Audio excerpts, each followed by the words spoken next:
Hi everyone, welcome back to my channel. ಇವತ್ತು ನಾನು chicken ಸುಕ್ಕ ಮಾಡ್ತಾಯಿದ್ದೀನಿ.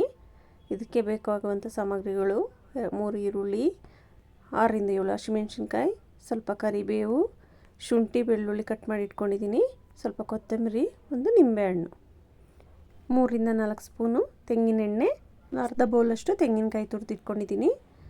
ಇದು ಸುಕ್ಕ ಮಸಾಲೆ.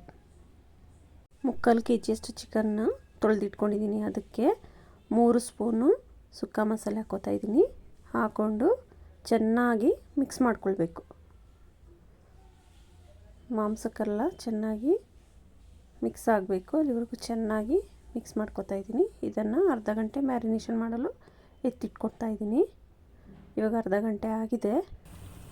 ಇವಾಗ ಒಂದು ತವಾ ಬಿಸಿಯಾಗ ಕಡಾಯಿನ ಬಿಸಿ ಮಾಡಿಕೊಂಡು ಅದಕ್ಕೆ 3 ರಿಂದ 4 ಸ್ಪೂನು ತೆಂಗಿನೆಣ್ಣೆ ಹಾಕೋತಾ ಇದ್ದೀನಿ. ತೆಂಗಿನೆಣ್ಣೆ ಬಿಸಿ ಆದಮೇಲೆ ಅದಕ್ಕೆ ಕಟ್ ಮಾಡ್ಕೊಂಡು ಇಟ್ಕೊಂಡಿರುವ ಶುಂಠಿ ಬೆಳ್ಳುಳ್ಳಿನ ಹಾಕೋತಾ ಇದ್ದೀನಿ. ಅದು ಸ್ವಲ್ಪ ಫ್ರೈ ಆದಮೇಲೆ ಅದಕ್ಕೆ ಕಟ್ ಮಾಡ್ಕೊಂಡಿರುವ 3 ರಿಂದ 4 ಈರುಳ್ಳಿ ಹಾಕೋತೀನಿ. ಈರುಳ್ಳಿ ನಾನು ಎಣ್ಣೆಲಿ ಚೆನ್ನಾಗಿ ಫ್ರೈ ಮಾಡ್ಕೋಬೇಕು. ಅದು ಸ್ವಲ್ಪ ಫ್ರೈ ಆಗಿದ ಮೇಲೆ 4 ರಿಂದ 5 ಹಸಿಮೆಣಸಿನ್ಕಾಯಿ ಹಾಕ್ಕೊತಾ ಇದ್ದೀನಿ.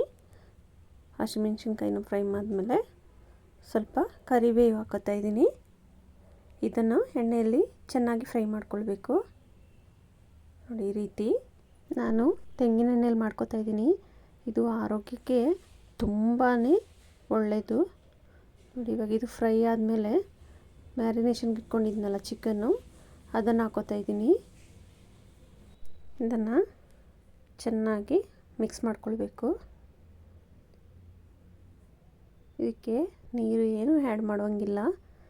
ಇದು ಎಣ್ಣೆಯಲ್ಲಿ ಚೆನ್ನಾಗಿ ಫ್ರೈ ಆಗಬೇಕು. ಈ ರೀತಿ ನಿಧಾನಕ್ಕೆ ಚೆನ್ನಾಗಿ ಮಿಕ್ಸ್ ಮಾಡ್ಕೊಳ್ಬೇಕು. ಇದಕ್ಕೆ ಪುನಃ ಒಂದು 3 ಸ್ಪೂನು ಸುಕ್ಕ ಪೌಡ್ರ್ ಹಾಕೋತಾ ಇದ್ದೀನಿ.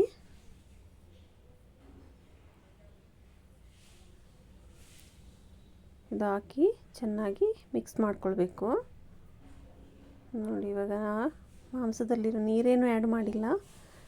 ಮಾಂಸದಲ್ಲಿರೋ ನೀರೆಲ್ಲ ಬಿಟ್ಕೊಳ್ತಾ ಇದೆ. ಇವಾಗ ಕಾಯಿ ತುರಿ ಹಾಕೋತಾ ಇದ್ದೀನಿ. ಕಾಯಿ ತುರಿ ಹಾಕಿದ್ಮೇಲೆ 1-2 ನಿಮಿಷ ಬಿಟ್ಟು ಚೆನ್ನಾಗಿ ಮಿಕ್ಸ್ ಮಾಡ್ಕೊಳ್ಬೇಕು.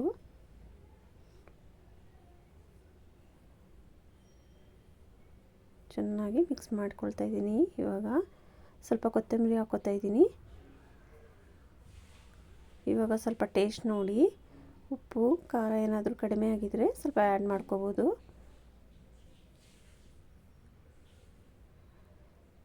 ಈ ರೀತಿ ಎಣ್ಣೆ ಎಲ್ಲ ಬಿಟ್ಕೊಳ್ಬೇಕು. ಅಲ್ಲಿವರೆಗೂ ಚೆನ್ನಾಗಿ ಫ್ರೈ ಮಾಡ್ಕೋಬೇಕು. ಈಗ ಕಂಪ್ಲೀಟಾಗಿ ರೆಡಿಯಾಗಿದೆ. ನಾನು ಇವಾಗ ಸರ್ವ್ ಮಾಡ್ಕೋತಾ ಇದ್ದೀನಿ. ನೋಡಿ, ರೆಡಿಯಾಗಿದೆ. ವಿಡಿಯೋ ಇಷ್ಟ ಆದರೆ ಲೈಕ್ ಮಾಡಿ, ಶೇರ್ ಮಾಡಿ, ಸಬ್ಸ್ಕ್ರೈಬ್ ಮಾಡಿ. Thank you.